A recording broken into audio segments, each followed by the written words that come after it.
Pakinggan lang nila kung ano yung nararamdaman nila.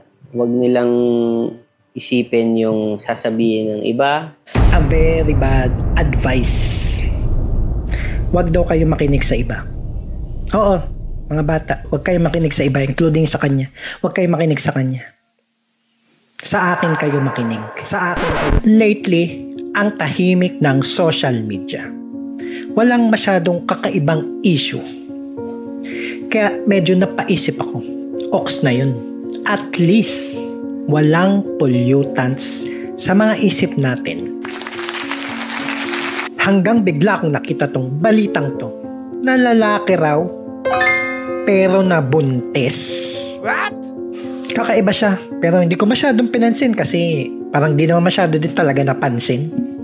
Kaso habang nananahimik ako at nag-i-scroll ng mga papanood sa YouTube, lumabas tong interview na to ni Julius Babaw at sinasabing lalaki raw na si Jessie Corcuera. Pero hindi naman talaga siya lalaki, mga kapatid. Ito yung tinatawag na trans men. Pero hindi na malayo Hindi na malayo na tanggalin na nila yung trans dun. Tulad ngayon nangyayari sa Amerika. Parang unti-unti na nilang tinatanggal yung trans at trans men at sinasabing lalaki na talaga tong mga katulad ni Jessie. Kaya't nasasabi nila ngayon sa Amerika na ang lalaki daw ay nagbubuntis na. Ang komplikado na ng buhay, di ba? Pero gusto pa nilang mas lalo pang pakomplikatuhin. Dagdagan pa yung isip natin sa mga ganitong bagay. Nakakalito. Tulad nitong interview na to, na nakakalito. Bakit? Alamin natin kung bakit nakakalito. Tara't samahan niyo ako mga kapatid at ating himay-himayin muli ang interview na ito ni Julius Babaw kay Jessie Corcuera. Ako nga pala si One at ito ang Mahirap Pasayahin Channel.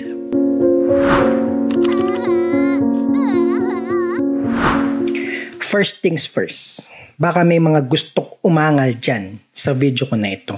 Huwag na kayong umangal. Kasi mismong si Jessie na mismo ang nagsabi na wala raw siyang pakailam sa opinyon ng iba. Kaya bakit kayo aangal? Like you're not affected by yung opinion sila. Kasi wala naman silang mayambag sa buhay ko. So, tama. Dead man lang tayo sa kanila. Di ba? Hindi, joke lang. Okay lang sa akin umangal kayo. At isulat yan sa comment section yung mga inaangal nyo. Pero sana naman, keep it civil. At wag sanang pangtangang argument yung mga ilagay nyo. No. Para naman may madagdag na maganda sa usapin. And to make it more interesting, at the end of the video, may munting palaro ako. Pero walang prize Wala pa akong pang prize It's just a little game just to spark more conversation dyan sa comment section. The game I called Si Jesus ba o si Satanas? Si Satanas. Simple lang tong game na to. May sasabihin lang ako na senaryo na based sa video natin ngayon at tatanungin ko kayo kung si Jesus ba o si Satanas? Si Satanas ang may gusto nung senaryo na yun. At syempre, ilagay nyo yung sagot nyo sa comment section at ating pag-usapan. So wait for it at the end of the video. So game na! Bali ang umpisa nitong video ay yung journey niya lang sa showbiz at yung pagiging fansman niya nung sumali siya sa Starstruck at PBB. Kung gusto nyong mapanood yung part na yon, pati yung halikan nila ni Paolo Avellino, pumunta lang kayo sa description box below. Iniwan ko dun yung link. Kaya jump na tayo sa unang nakita kong issue sa interview na ito. Ito yung problema kadalasan ng mga katulad nila Jessie na G silang ipaglaban. Ang CR. Mataas yung discrimination kaya Julius. Sobrang taas. Like parang sa mga restroom sa public. At gusto niya na raw pumasok sa restroom ng mga lalaki ever since pa nung parang lesbian pa lang daw siya. Yung maikli pa lang yung buhok niya, wala pa siyang bigote at palbas at nagbibihis lalaki pa lang siya. Siyempre, gustuin kong pumasok sa lalaki. Like talaga ba? Sa mga kapatid nating kababaihan dyan, nasubukan nyo na bang pumasok sa restroom ng kalalakihan, public restroom, dyan sa Pilipinas? Alam nyo ba kung gaano nakakasulasok yung mga cubicle ng lalaki dyan sa public restroom sa Pilipinas? Kung nadjejebs ka pag pumasok ka sa cubicle, uurong at uurong yan jebs mo sa puwet. Bakit? Kasi gusto nang lumabas sa bibig bilang suka. Kasi nakakasuka talaga sa dumi yung mga cubicle ng lalaki dyan sa Pilipinas. Hindi ko naman nilalahat Meron pa rin namang malilinis, lalo na sa mga mamahaling mall, tsaka yung may mga bayad. Pero isa to sa mga nagpapahirap sa ating mga Pinoy. Ang hirap magtaay sa public. Promise. Hindi naman kasi siya makakaisa urinal area sa mga lalaki. Paano? Gagamitan niya ng embudo. Pero ano nga raw ba yung problema niya sa mga CR ng lalaki kapag pumapasok siya? Pero pag pumasok naman ako sa lalaki, titignan pa rin ako kasi meron pa rin ako feminine side na nakikita ng mga lalaki. So sabi ko, saan na lang ako papasok? Alam niyo ba, kapag may pumasok sa CR naming mga lalaki, kung ano yung una naming naiisip? Wala. Kasi wala naman kaming pakailam kung sino pa yung pumasok sa CR ng lalaki. Kahit yung itsura niya pa parang katulad ni Jessie dati, na itsurang tomboy. Wala kaming pakailam. Kasi pumunta lang naman kami doon para umihi at jumebs at mag-ayos ng buhok. Di para tingnan yung mga pumapasok, di yung pag may pumasok. Uy, ano to? Bakit ganyan tsura niyan? Bakit tsurang tomboy yan? Lalaki ba yan? Walang ganun, walang nagaganap na ganun. Dami namang ganyang itsura kasi naman talaga na tunay na lalaki, yung parang mukhang tomboy, di ba? Kaya wala kaming pakialam. Ako mismo, nung bata-bata pa ako, madalas din ako mapagkamalang tomboy. Pero pag pumapasok naman ako sa CR ng lalaki, wala lang. Wala silang pakailam. So ano pinaglalaban nito? Diba? Pero kung sa mga CR ng mga lalaki, may nakikita siyang problema. Ano naman daw yung masasabi niya sa CR ng mga babae? Kasi ito yung gusto niyang narrative na i-push na kinakawawa siya both sa CR ng lalaki at sa CR ng babae. Panoorin natin. Ano ba yung problema niya naman sa CR ng babae? Pag pumasok naman ako sa babae, titignan ka ulo hanggang paa. Kasi mukha, informa mo, suot mo. Parang hindi ko alam ano yung nafe-feel na natatakot ba sila sa akin kasi mukha akong lalaki. Malamang sa alamang, pag ang babae may nakitang pumasok na mukhang lalaki, syempre, mangingilag yan. Matatakot. There's a reason kaya hiwalay ang CR ng lalaki sa babae. Malamang, pag pumasok ka at sa CR ng babae at mukha kang lalaki, syempre, mga babae, ano yan, di ba? Tatakot, gugulat. Normal na reaksyon. Saka ginusto niya yung ganong klaseng itsura, di ba? Nagrant na nga Pagkakamala na siyang lalaki. May reklamo pa rin. Labo, di ba? Labo pa sa tubig ng kubeta sa CR ng mga lalaki. Napakalabo. Tapos, tinanong ni Julius Babaw kung ano daw yung mga comment sa kanya ng mga taong harap-harapan. At ang madalas daw sabihin sa kanya lagi kong naririnig, sayang. May ganun. Dahil may tsura, sayang. Kasi gusto mo maging lalaki. Pero totoo naman kasi, di ba? Kasi nga naman, kung magbibis pambabae to si Jessie at mag-ayos pambabae, maganda naman talaga siya. Wow. In fairness naman. Bakit sayang? Yung tumatakbo sa isip ko. Bakit? Anong gagawin? Sasayang naman talaga. Mas mukha pa nga tong babae kaysa kay Chloe. Yes! Kilala niyo ba si Chloe, mga kapatid? Natatandaan niyo pa ba yun? May video nga pala ako sa kanya. Di ba? Mas mukha pa nga trans si Chloe dito Kung tutuusin. In my opinion lang naman. Ano ba raw masasabi ng parents niya sa kanya? But sa case niya, nanay niya lang since di ko alam kung nasaan yung tatay niya. Parang lately, yung mga may issue is hiwalay yung nanay at tatay. Diba? Comes from a broken family. Bakit kaya, mga kapatid? Sa tingin nyo?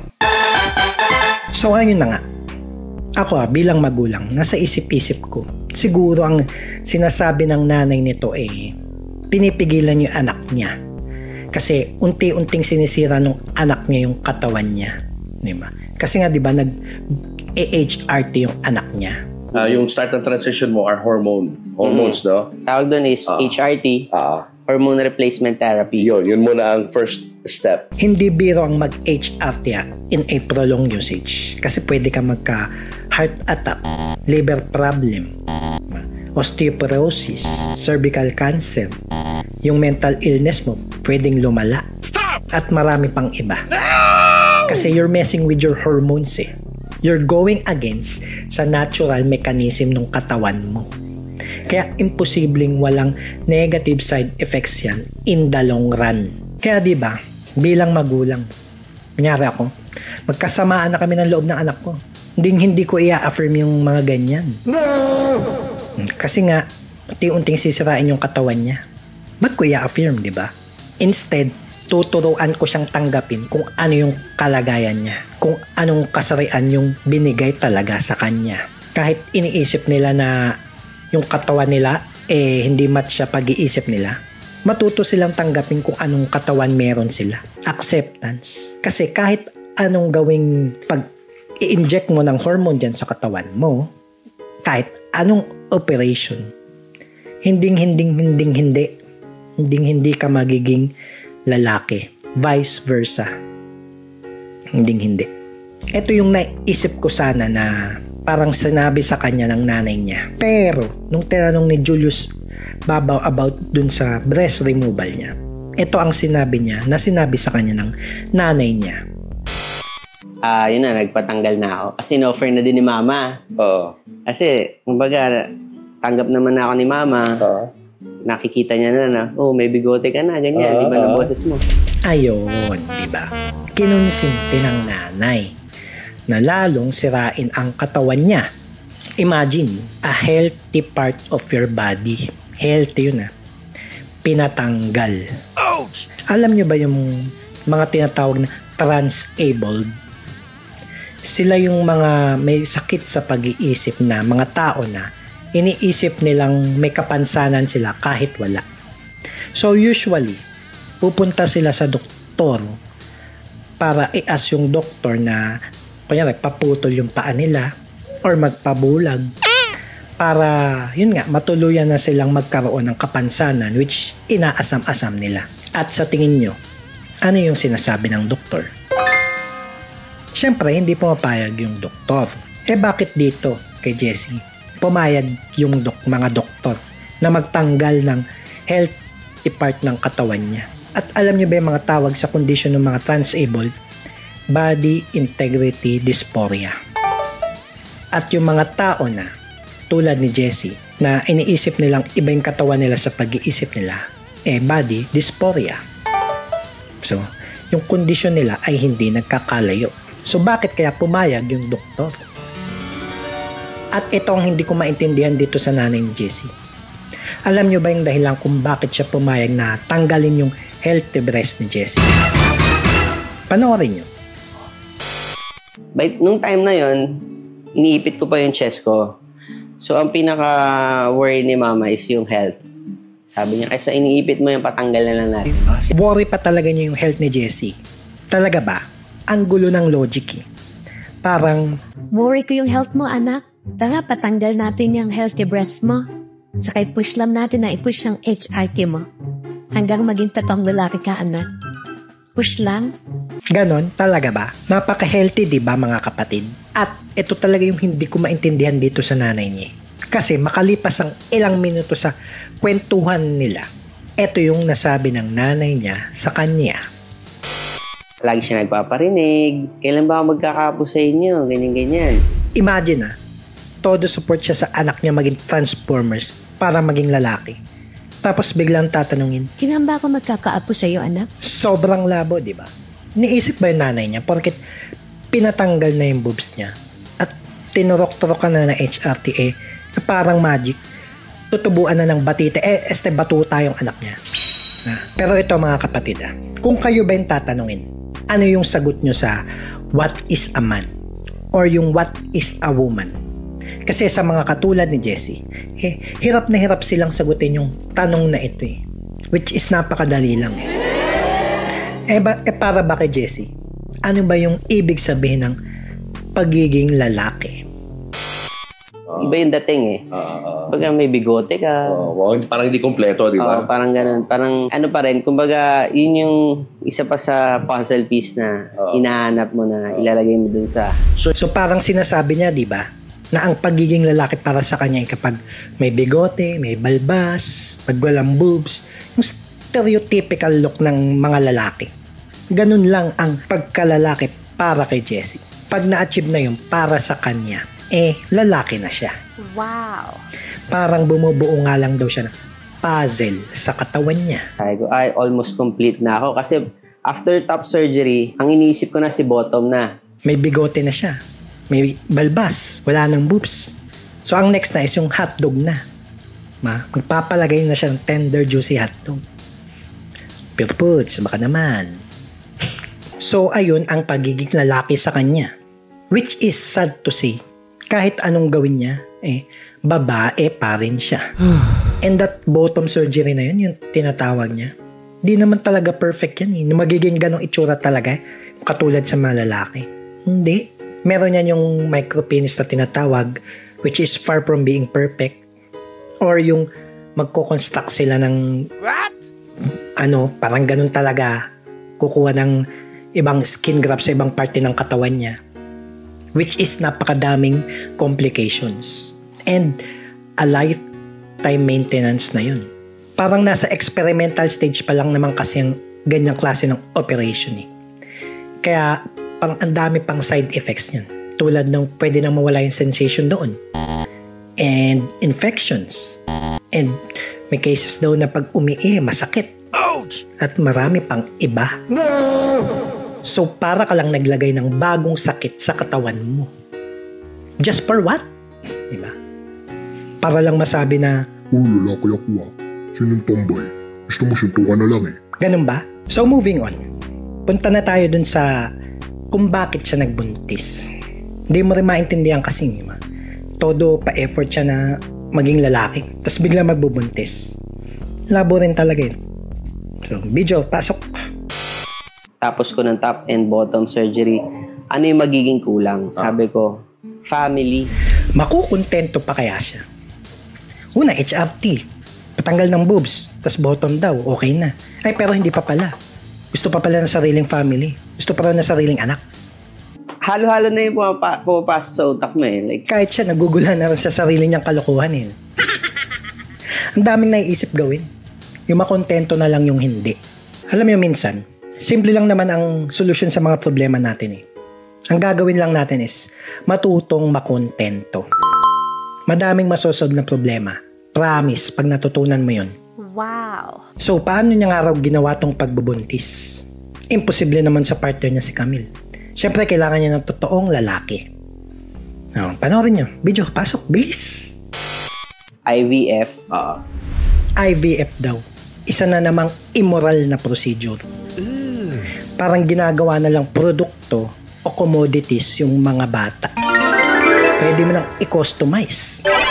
Kung gusto mo ng kambal, G lang yan. Para ka na lang umorder ng sa Lazada o kaya sa Shopee. Good thing lang sa Pilipinas ay hindi pa raw nila pinapayagan sa mga katulad ni Jessie yun. At sana wag na kahit kailan. Yes! Kasi gagawin lang nila shoppingan ng mga bata yan paano nga daw nga kasi siya nabuntis? Doon na pumasok si AI, Artificial Insemination. Artificial Insemination. Na nahanap niya lang daw sa mga page sa social media. Kaya kayo mga magulang dyan, bantayan niyo yung mga anak niyo paggamit ng internet, social media. Baka kung ano-ano na nakikita niya sa social media. Kasi madalas dyan nakatambay si Satanas. So, ano nga ba yung artificial insemination? Basically, mag-hire ka ng isang lalaki, yung magiging tatay. So, in case niya, nag-hire siya ng foreigner kasi ayun daw yung preference niya. Gusto niya siguro yung matangos ilong, maputi. Typical na gusto ng mga Pinoy. Pero syempre, di ba, may mga health condition na pwedeng mamana. So, sa part na yun, tiwala na lang daw. Kung walang mamamanang health condition na galing dun sa tatay na hindi niya kakilala. Kasi di ba syempre, kung tatanungin mo naman yun, baka may health condition kayo na sa family nyo na pwedeng mamana. Mga heart problems, cancer, etc. Siyempre, babayaran mo yun eh. Ano yung sasagot niyan? Goods lang ako, bro. Ganon. Paano ginagawa ang artificial insemination? Basically, yan, may donor, nga, foreigner. Tapos may nurse na mag-a-administer. Then yung siya. So, kukuha ng sperm dun sa donor. Tapos, si nurse ang mag-i-inject dun sa kanya. So, imagine this scenario, mga kapatid. Hindi ko naman sinasabing na ganito yung nangyari sa kanila. Pero usually, ganito yan. Pupunta sila sa isang lugar. In case kay Jessie, sa hotel sila pumunta. Silang tatlo, yung donor, yung nurse, then yung magpapalagay ng sperm. So pagpunta nila dun sa hotel na yun, diba? Ano kaya yung parang magiging scenario nun, diba? Sabihin mo dun sa donor, diba? Hoy bro, sige magsalsal ka na dyan sa kuhin natin sperm. Ganun ba yun? ang awkward, diba? Can you imagine that kind of scenario, mga kapatid? Kung gaano ka dystopian at ka-immoral ng ganun, diba? Tapos nun, after nun, habang buhay mo nang ilalayo yung baby sa totoo niyang tatay. Very good. At eto na. Pumunta na tayo. Ito talaga yung sa kabuuan ng interview. Itong part na to, simula sa part na to, yung nagpapintik talaga ng ugat ko sa batok. Ouch! Dito na ako nag-start na mapatanong ulit sa sarili ko. What? Bakit ko ba ginagawa to? Bakit ko pinapanood yung mga ganitong bagay? Sakit talaga sa batok nito. So nabanggit ko kanina mga kapatid, di ba? Na kapag magpapa-artificial insemination ka hindi mo sure talaga kung may makukuwang sakit doon sa donor, galing sa donor o sa tatay. Kaya ito ang naisip na solusyon ni Jessie doon sa problemang iyon. Video, pasok. So parang nangyayari, suntok sa buwan, magdasal ka na lang kay Lord na sana clean, wala siyang kahit anong mga sakit. Ganon. Yun yung parang panghawakan mo. Nagets niyo ba mga kapatid? Ang solusyon niya ay magdasal kay Lord. Ayun na lang daw ang panghahawakan niya. Talaga ba, Jessie? Yung mga ganitong bagay yung ipagdarasal mo kay Lord. Gagawa ka ng kasalanan, tas hihilingin mo sa kanya na sana maayos yung kalabasan. Parang di ba, Lord, magnanakaw lang po ako sa tindahan saglit. Sana po hindi ako mahuli. O kaya, Lord, mambababae lang po ako mamaya. Sana po hindi ako mahuli ng asawa ko. Tsaka hindi tawag ng tawag. Yun na lang po talaga yung pangahawakan ko. Ganun ba yun? Ganun yun eh. Hindi ka ba naman isa't kalahati, di ba?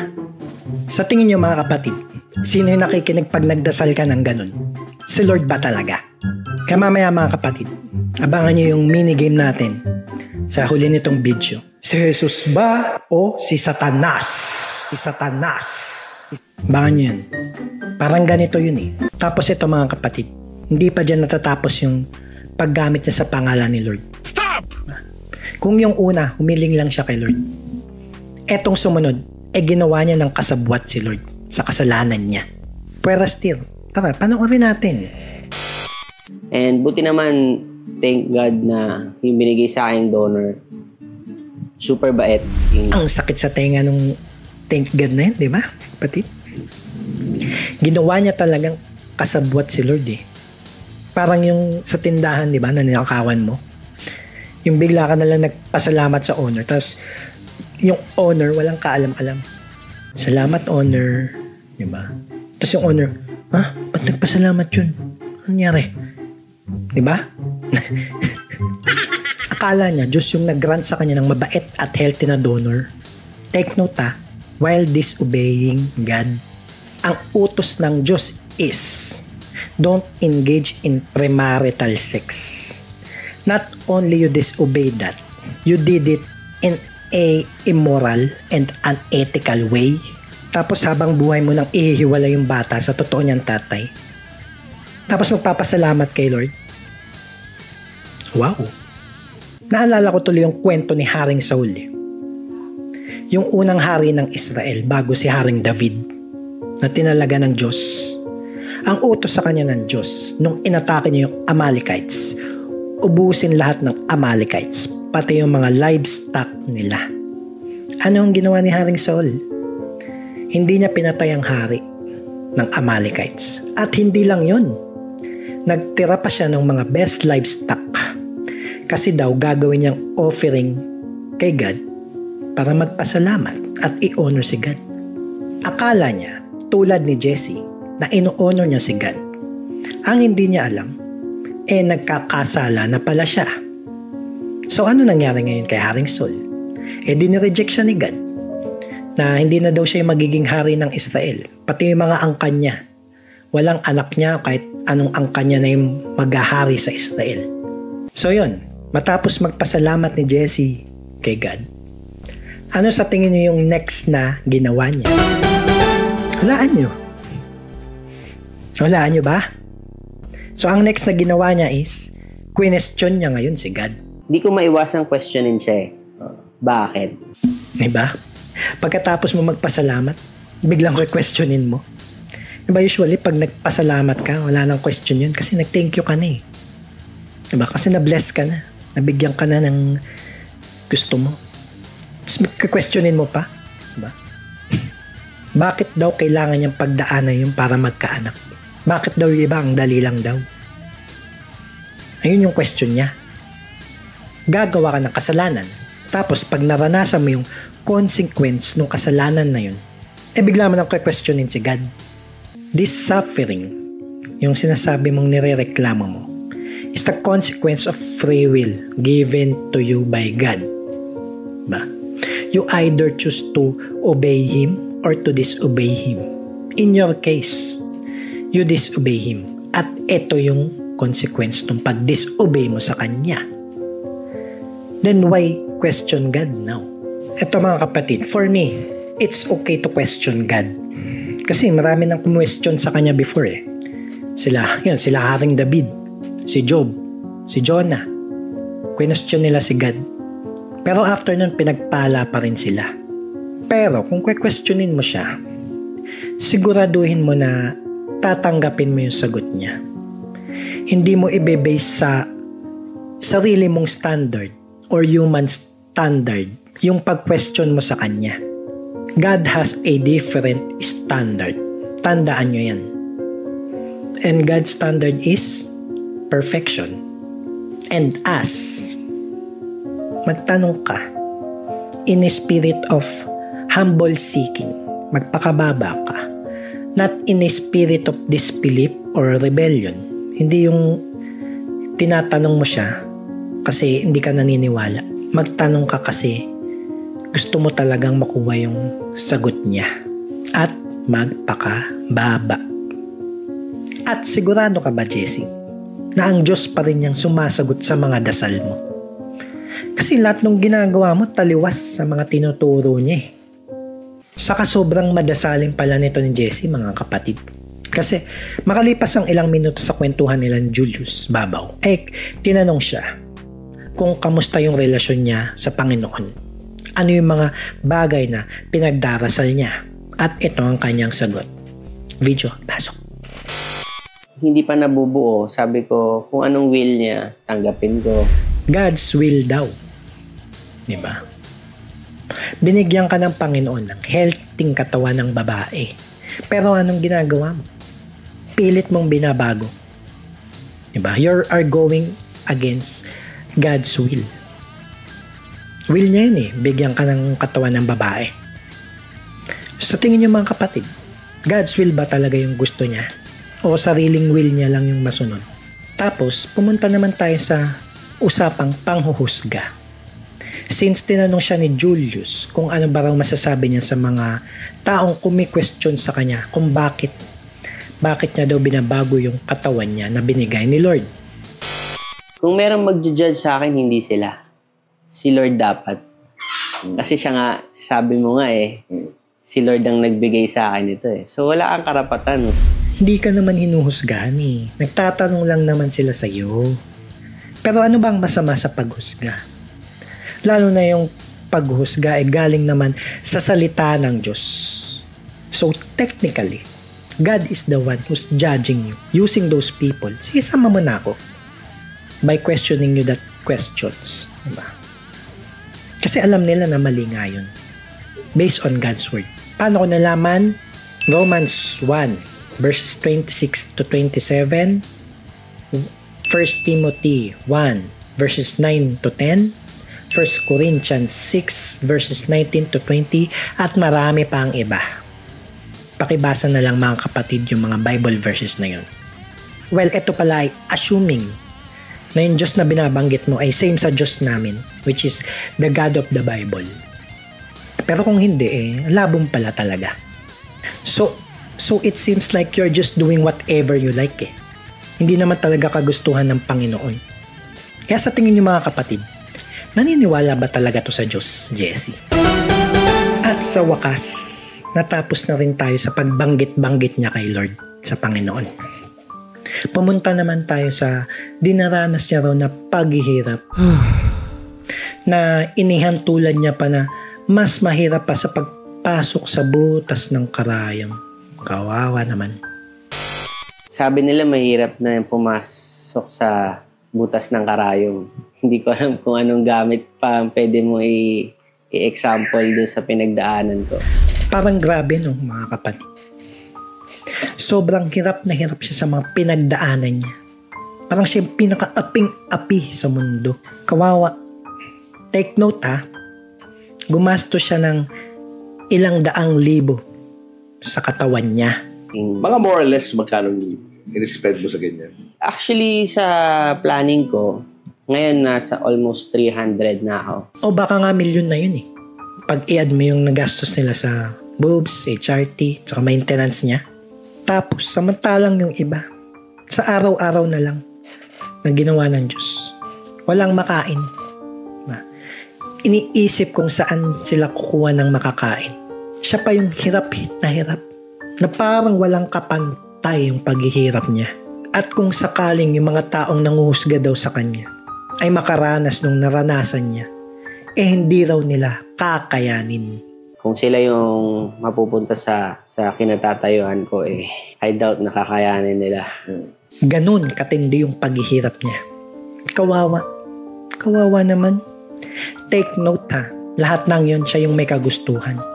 Walang pumilit sa kanyang gawin yung mga bagay na yun. Sarili niyang sikap.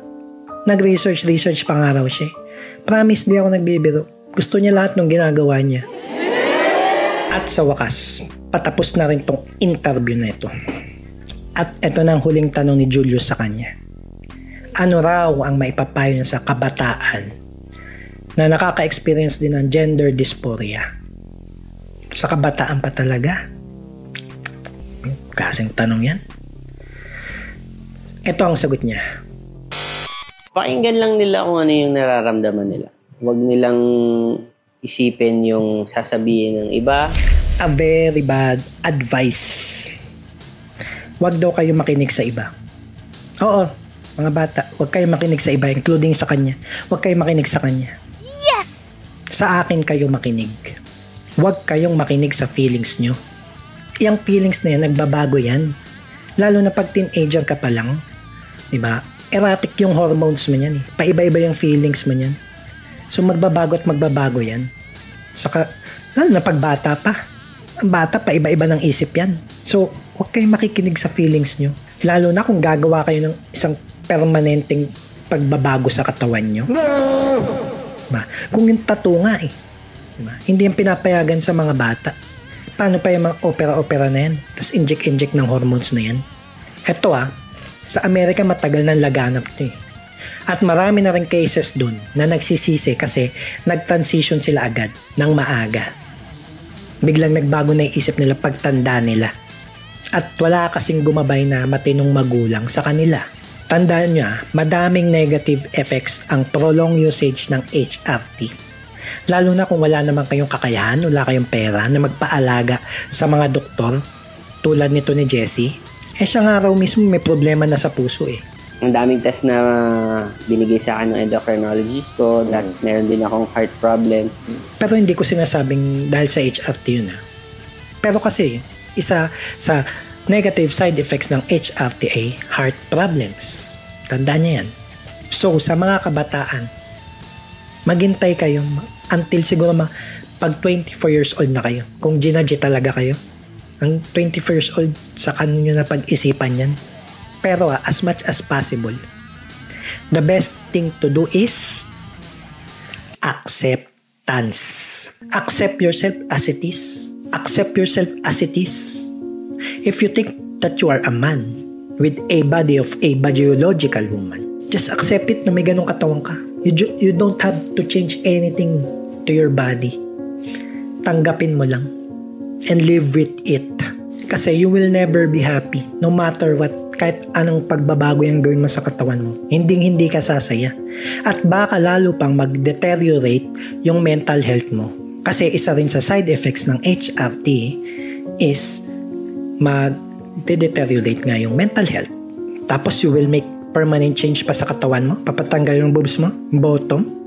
Yung bottom na napakarami ng side effect kasi nga parang nasa experimental stage pa yan. Tsaka lifetime maintenance na yan. So learn how to accept and be contented with your body. Yun lang sa akin, yun lang naman. So ito na, wag na tayo magpatumpik-tumpik pa at simulan na ang ating minigame na si Jesus ba o si Satanas? Si Satanas. Magbibigay ako ng mga senaryo at try nyong sagutin. Si Jesus ba o si Satanas? Si Satanas ang may kagustuhan nito. Unang senaryo, isang babae na pinipilit baguhin yung katawan niya para maging lalaki daw. Sino sa tingin niyo ang may kagustuhan nito? Si Jesus ba o si Satanas? Si Satanas. At ikalawang senaryo, isang babae na nakikisama sa isa pang babae na parang asawa. Sino sa tingin niyo ang may gusto ng senaryo na ito? Si Jesus ba o si Satanas? Si Satanas. Ikatlong senaryo, isang babae na nagpabuntis sa hindi niya asawang lalaki. At hindi lang yun, ginawa pa ito sa pamamagitan ng isang artificial na pamamaraan, immoral na pamamaraan, unethical na pamamaraan. Sino sa tingin nyo ang may gusto nito? Si Jesus ba o si Satanas? Si Satanas. Comment your answer down below sa comment section. At bakit? Mga kapatid, bago matapos ang lahat, I will leave you with this Bible verse from Matthew 7 verse 21. Not everyone who says to me, Lord, Lord, will enter the kingdom of heaven, but the one who does the will of my Father who is in heaven. Yun lang po mga kapatid. Panoorin niyo po yung buong video ni Julius Babaw. Kasi konti lang naman yung inano ko dito yung pinag-usapan natin. Madami pa yung video na yun. Kaya panoorin niyo po yung buong video, nilagay ko sa description box below and judge it for yourself. And if you like this video, please subscribe and like for the algorithm. At muli, ako si One at ito ang Mahirap Pasayahin Channel.